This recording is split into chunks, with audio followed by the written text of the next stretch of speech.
The story is set in a world facing a weird sickness where taking off your headphones can kill you. Here you risk losing not just your favorite music, but your life too. Weird, right? This sickness has left scientists puzzled for more than 8 years because it spreads through talking and listening, making everyday communication risky.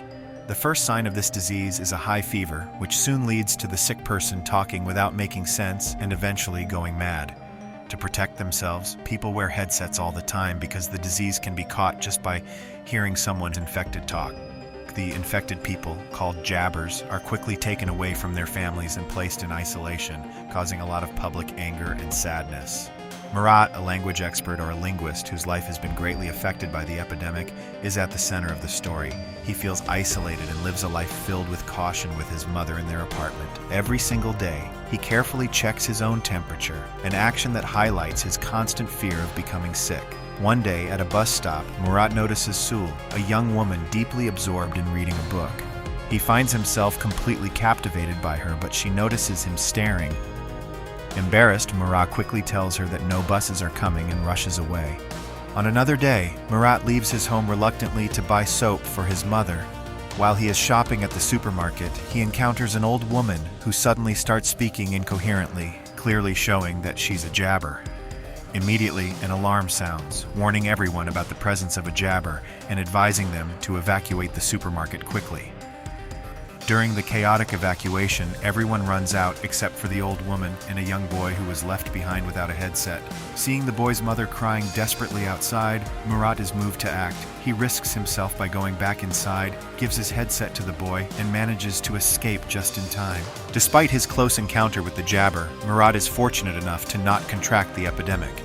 He does develop a high fever, but he recovers and is able to return home safely with the soap. Meanwhile, Anton, a senior official at the AEI, is urgently searching for a way to stop the epidemic. He faces more worry when he learns that even young children can catch the disease. However, he becomes very interested when he learns about Murat's bravery at the supermarket. Anton thinks Murat might be immune to the disease, so he starts looking into surveillance footage to learn more about him.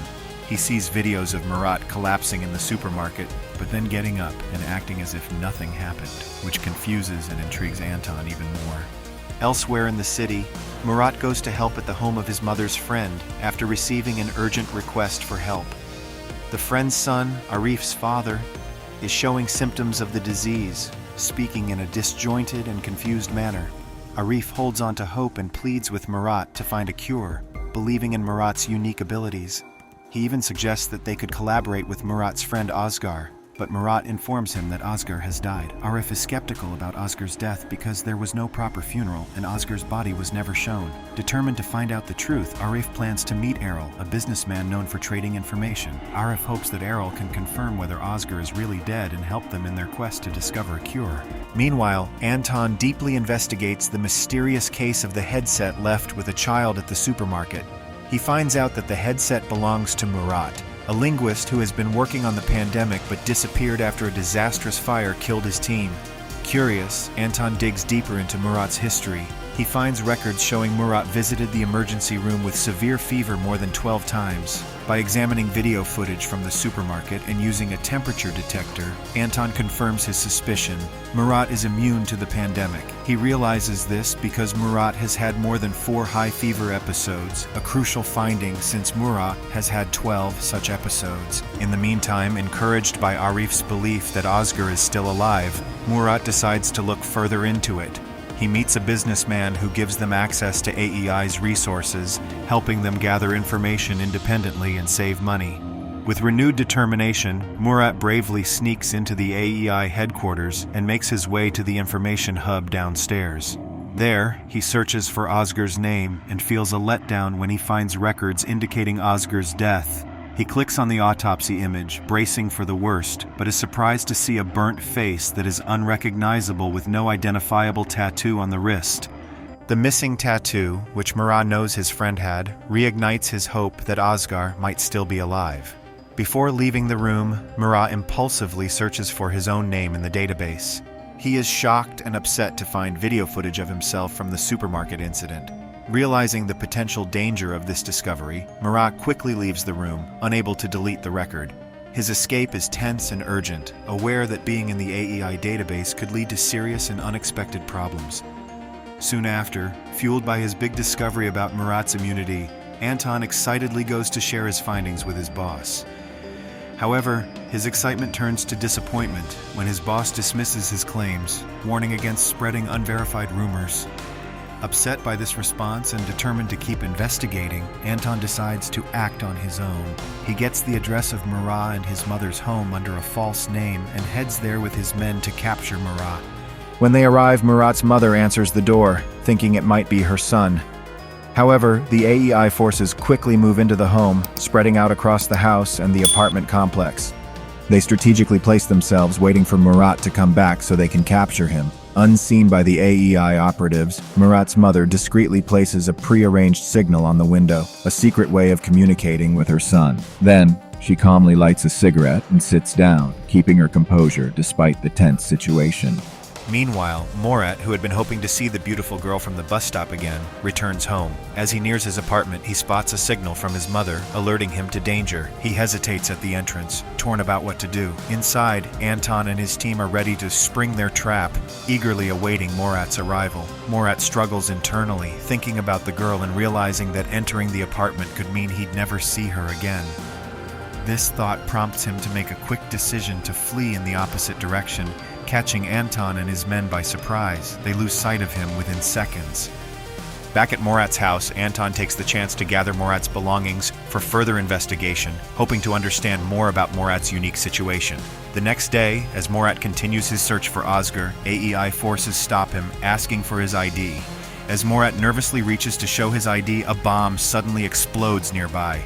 The chaos scatters the AEI forces, giving Murat a moment to slip away. He heads to a location where he thinks he might find Özgür, but is disappointed to learn that Özgür isn't there. Speaking with the man who created Özgür's distinctive tattoo, Murat finds out that since Özgür's death, others have started copying the tattoo, making it harder for him to find his friend. Meanwhile, Anton is reviewing recordings from the night and comes across a clip of Murat stating that he can't become a jabber, even if he tried. This new information makes Anton rush back to AEI to discuss it with a colleague. However, when he arrives, he is met by his boss, Phil, who confronts him in a stern meeting and orders him to stop pursuing the case. During this time, Murat has a comforting conversation with an old man who offers him a drink. They talk, and the old man tries to ease Murat's guilt about his wife's tragic death, which happened after she contracted the pandemic. The old man reassures him that it wasn't his fault.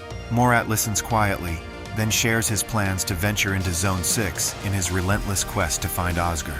Later, Murat seeks help from Erol, a man Arif introduced him to. Erol is willing to do anything for money, and Murat needs him to make a fake ID. They plan to meet the next day.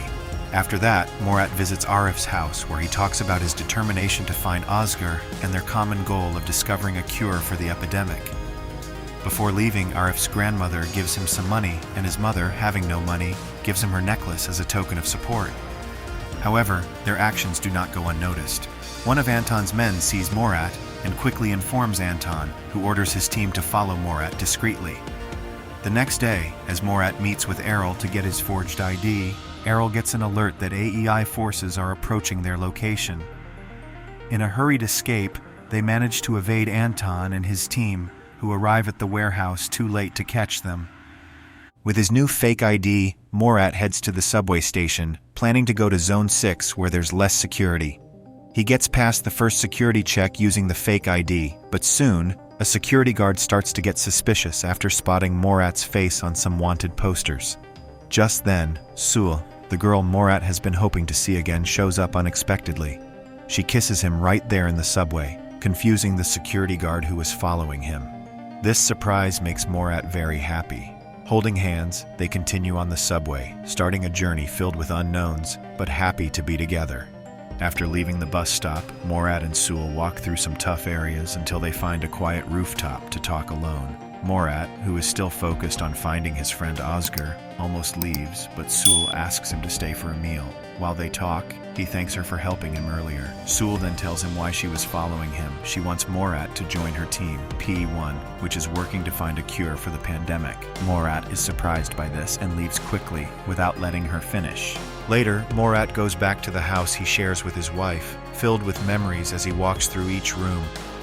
That night, he dreams about being torn between his wife and Sule, showing his inner struggle. The next morning, his search for Oscar takes an unexpected turn when he is kidnapped by people wearing masks. They question whether he works for AEI. At that moment, Sule steps in, telling them that Morat is not with AEI and is on a personal mission. Morat convinces them of his true intentions, and they agree to help him if they find any information about Oscar. Sule takes Morat to a studio where she works, and after saying sorry for the earlier confusion, she starts a podcast. She talks about the cruel actions of AEI, mentioning how they were related to the unfair death of her boyfriend, and stresses the importance of finding a cure to stop the crisis. Meanwhile, Anton goes back to his house where his wife and son are being kept in quarantine because of the pandemic. While there, he feels like someone is watching him. He looks around but finds no one, not knowing that Phil's right-hand agent is secretly watching him from a hidden spot. Meanwhile, Morat and Sule keep walking through the city affected by the pandemic. Morat shows how he can resist the disease by taking off his headset near Jabbers, showing that his skull heats up, but he doesn't get the usual symptoms. Sule is fascinated by Morat's unique ability to resist the disease. That night, Morat stays at the studio with Sule, and when he wakes up the next morning, he meets the team Sule had talked about. They introduce themselves and ask for his help. At first, Morat is unsure, but he starts to feel more comfortable when Sule tells him that being with the team might help him find Oscar. During their search for Oscar, Morat and Sule find a hotel that has the symbol linked to Oscar. Morat and Sule decide to investigate further by going into the hotel to meet with the hotel's boss. However, their meeting starts to get tense pretty quickly. In a moment of quick thinking, Morat uses his previous experience with recording voices to offer the boss a rare tape. This clever move impresses the boss, easing the tension and giving them the opportunity to sit down and have a deeper conversation.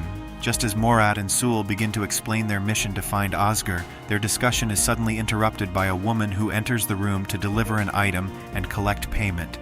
After the woman leaves, the boss urges Morat and Sule to continue their story. They share that they are searching for the person linked to a special symbol they have. To their surprise, the boss reveals that the woman who just left the room was actually the one who brought that symbol to the hotel. Reacting quickly, Morat and Sule rush outside to try and catch the woman, but they are too late. She drives away, clearly not interested in speaking with them. This missed opportunity leaves Morat and Sule with even more questions than before as they continue their adventure in a world that is both uncertain and dangerous. My friends, the next part of their story is now showing on the screen in front of you. That wraps up the first part of Morat and Sule's thrilling adventure. As they continue to navigate through this uncertain and dangerous world, more surprises and challenges await them. Don't miss out on what happens next. Be sure to watch part 2 to follow their journey further. You can find the link to the next video in the description or pinned comment below. Thanks for watching and see you in the next video.